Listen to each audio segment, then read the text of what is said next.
We are in the home stretch. We're coming into the final week of Rockstar's annual Halloween event, and I want to quickly go over the Ghost Exposed event for those of you who are still looking to do this. Don't know about you, but I'm definitely ready to move on.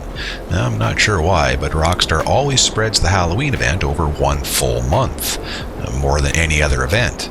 It wouldn't be bad if we were getting a bunch of new content all the time, but when it's the same general content year after year, 1 month is a little too much, in my opinion. Okay, the Ghost Exposed event. I'm going to go over some very general guidelines here for those of you who may be trying this for the first time.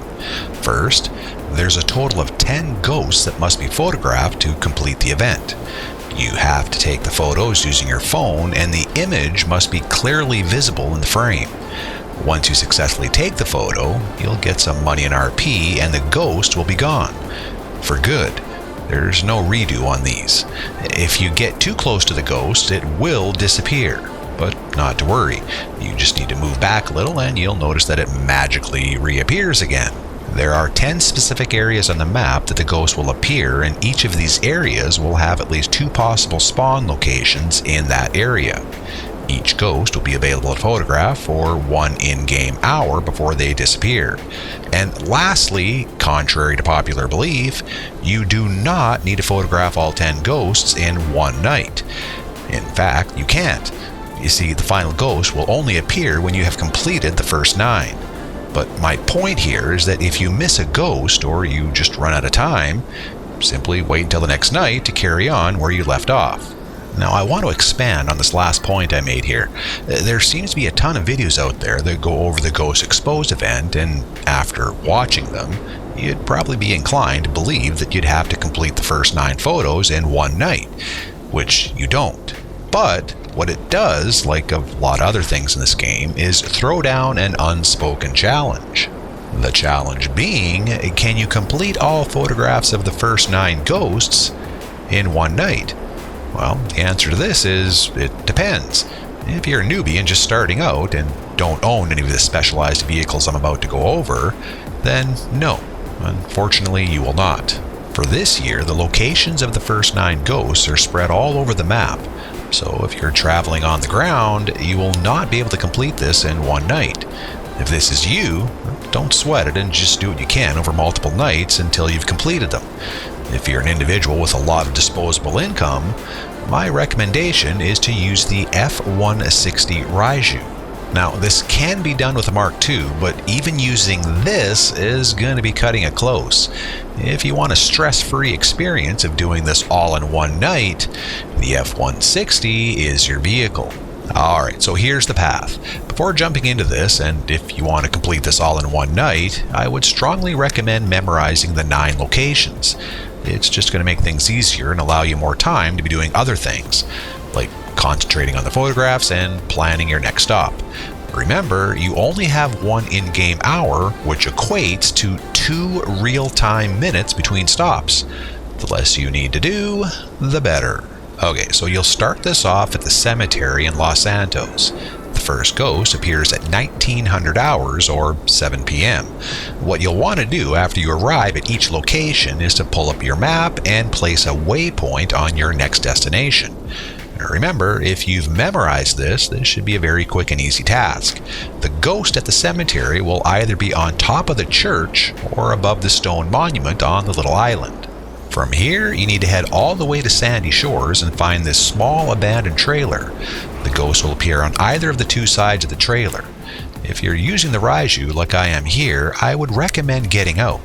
This is the only location you'll need to do this, and it makes it a whole lot easier just because the trailer is so small and there's a lot of other obstacles around it.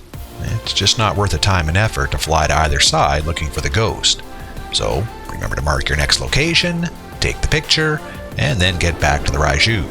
After this, you're heading all the way back into the city towards East Los Santos. The ghost will either be floating above the corner of the house or floating on top of the water tower directly opposite of this.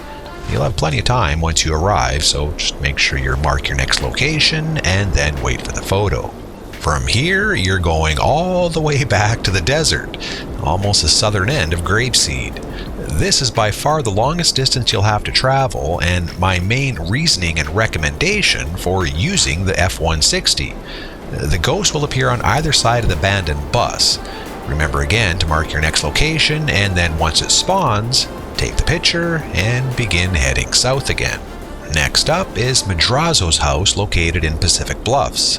Once you arrive, mark your next location and pick one side of the house to wait. The ghost will appear in the lookout tower above the house, either facing south or north. You can take your time at this location because you'll have 2 full hours, or 4 real-time minutes, until the next ghost arrives. Your next stop is a train track bridge in Rat Canyon. As I said, this ghost doesn't appear until 0100 hours or 1 a.m., so you have a little time to get into position. After you've selected the next waypoint, you'll be waiting for the ghost to appear at either the entrance to the tunnel or in the middle of the tracks near the edge. From here, it's, you guessed it, back to the city and the church along Del Perro Boulevard, just east of the golf course and the underground subway station. After marking the next location, I like to hover just in front over the small parking ramp. This gives you an excellent viewpoint either of the 2 bell towers, which is where the ghost will appear. Next stop, the small country church in the Harmony area, along Route 68. And just like before, no need to rush. This ghost doesn't appear until 0400 hours or 4 a.m., so you have a little more time to set up. Once you select your next and last waypoint, you'll be waiting for the ghost to appear either on the side of the church at the very south end, or at the back of the church near one of the gravestones. After you take your picture, it's on to our final destination. The last ghost is located directly south of the casino track along Mirror Park Boulevard. The ghost will be located in the inside area of an abandoned hotel. You should be able to see both from the entrance of the street. They'll be on the 3rd floor in either of the 2 corners. After snapping the photo, you are done, at least for this night. After you wait until the following night, at precisely midnight, simply head to the amphitheater west of the casino. The final ghost you will see is going to be Jay Norris, the Life Invader founder and CEO. He will appear on the stage, right in the middle, and you can listen in as he babbles about in his spooky ghost voice. And that's it. I'm not sure if it's still double bubble on the ghost, but at the very least, you'll be getting 250 grand for roughly a night's worth of work. Not too shabby. Alright, so that's my friends. Thank you for watching. As always, if you like this video and want to help out, please subscribe, give a thumbs up, and let me know what you think. Is anyone else going to be performing the Ghost Exposed event this week? If so, will you be utilizing the F-160 Raiju? If so, drop a comment below and let everyone know. Until next time, be happy, be well, be safe, on TV, the one Maestro.